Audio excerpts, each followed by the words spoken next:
ভাজা হয়ে গিয়েছে, গোল্ডেন কালার হয়ে এসে গেছে। এবার এটা নামিয়ে নেব।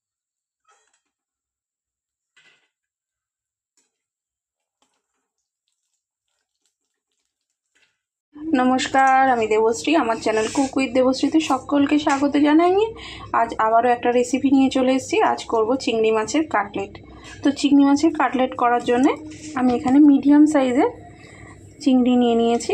এই যে চিংড়িগুলো আমি কেটে ফেলেছি, আগে দেখানো হয়নি, একটা রেখে দিয়েছি যেটা আমি কেটে দেখাবো। এইভাবে কেটে নেব।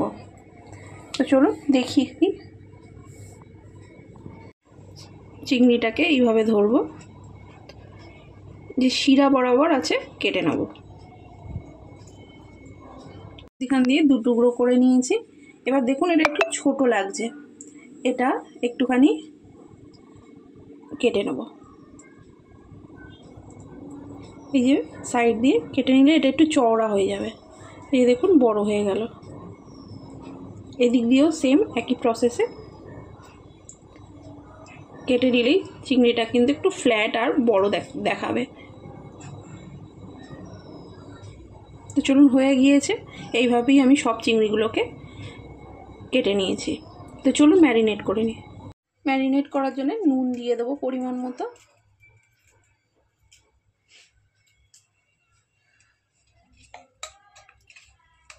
দিয়ে দেবো গোলমরিচের গুঁড়ো,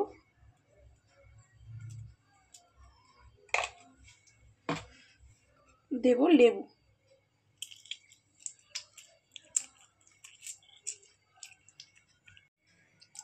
আর দিয়ে দেবো একটুখানি আদা রসুন পেস্ট। এবার এটা খুব ভালো করে মিশিয়ে নেব।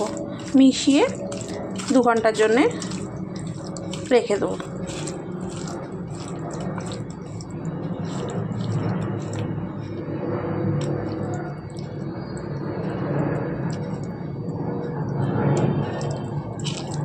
খুব ভালো করে মাখিয়ে নিতে হবে চিংড়ির গায়ে।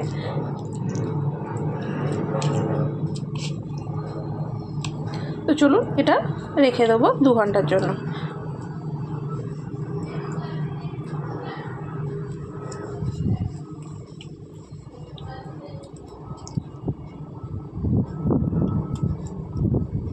তো চলুন 2 ঘন্টা পর আবারও আসছি। চিংড়ি মাছটা ম্যারিনেট করার পর 1 ঘন্টা রেস্টে রেখেছিলাম। তখন আমার মনে ছিল না একটু লঙ্কা গুঁড়ো দেওয়ার কথা, তাই এখন দিয়ে দেবো, কোনো অসুবিধা নেই।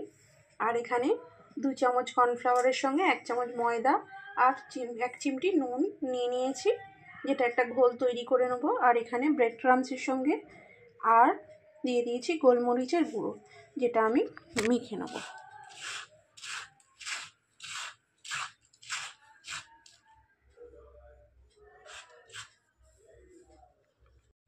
এটা এবার অল্প অল্প জল দিয়ে একটা ঠিক ব্যাটার তৈরি করে নেব।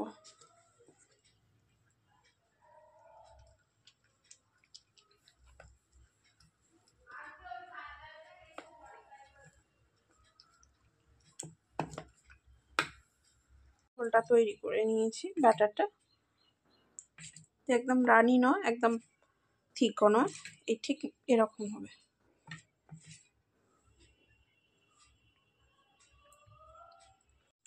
লঙ্কা গুঁড়োটা মেখে নেব। আপনারা চাইলে কাঁচা লঙ্কা পেস্ট দিতে পারেন।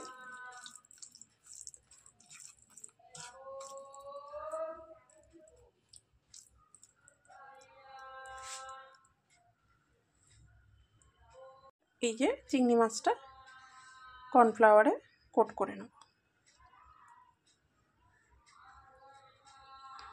দিয়ে ব্রেড ক্রাম্বসে দিয়ে দেবো।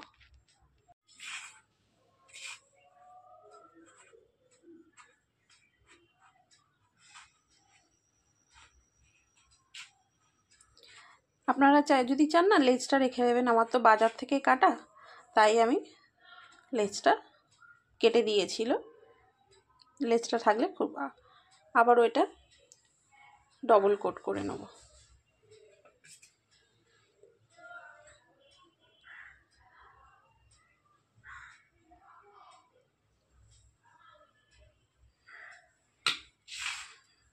দিয়ে আবারও সেম প্রসেস।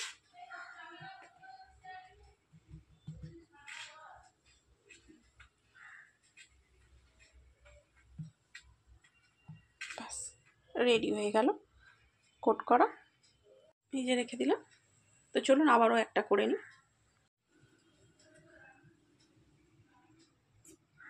ভালো করে ডিপ করে নেব, তারপরে একটু জল ঝরিয়ে ব্রেড ক্রাম্বসে কোট করে নেব।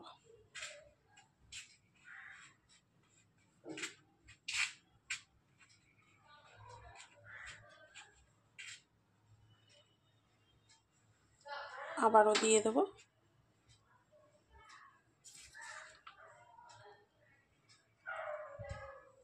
সেম একই প্রসেস। এই যে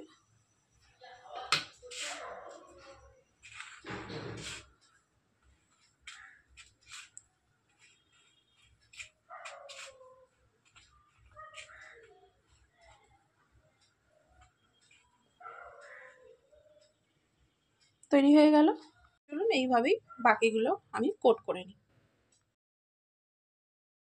সব কাটলেটগুলো গড়ে নিয়েছি, এবার শুধু ভাজার অপেক্ষা। তো এটা আমি আধ ঘন্টা রেস্টে রেখে দেবো, তারপরে গিয়ে ভাজবো। তো চলুন আধ ঘন্টা পর আসছি। কাটলেটগুলো এবার ভেজে নিই। এখানে তেলটাও আমি গরম হতে বসিয়ে দিয়েছি।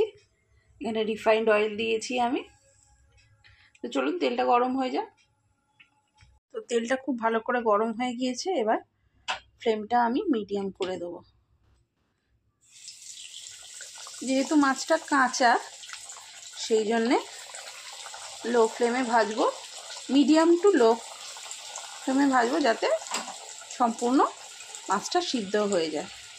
আর তাছাড়া একটু চিংড়ি মাছ সিদ্ধ হতে তো সময় লাগে না।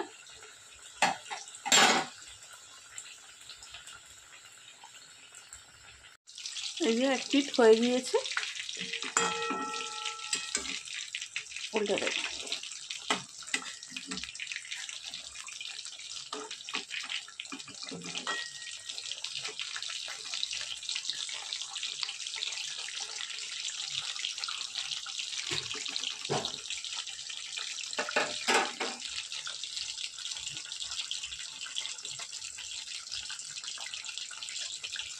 এই যে একদম ভাজা হয়ে গিয়েছে, গোল্ডেন কালার হয়ে এসে গেছে। এবার এটা নামিয়ে নেব।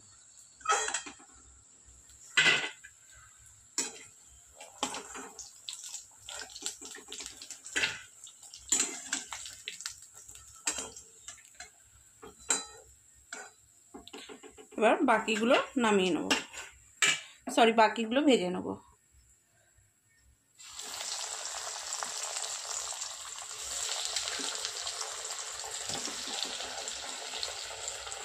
তো তৈরি হয়ে গিয়েছে আমার চিংড়ি মাছের কাটলেট। দেখতেই পেলেন কত সহজ, একটু সময় সাপেক্ষ বটে, কিন্তু খেতে খুবই সুন্দর, আর তা খুব অল্প উপকরণ দিয়ে তৈরি হয়ে যায়।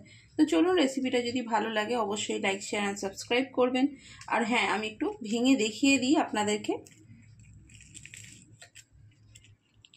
এই যে দেখতেই পাচ্ছেন কত সুন্দর। তো চলুন, যদি রেসিপিটা ভালো লেগে থাকে অবশ্যই লাইক শেয়ার করে আমার পাশে থাকবেন। তো আজকের মতো টাটা, দেখা হবে অন্য কোনো দিন অন্য কোনো রেসিপির সঙ্গে।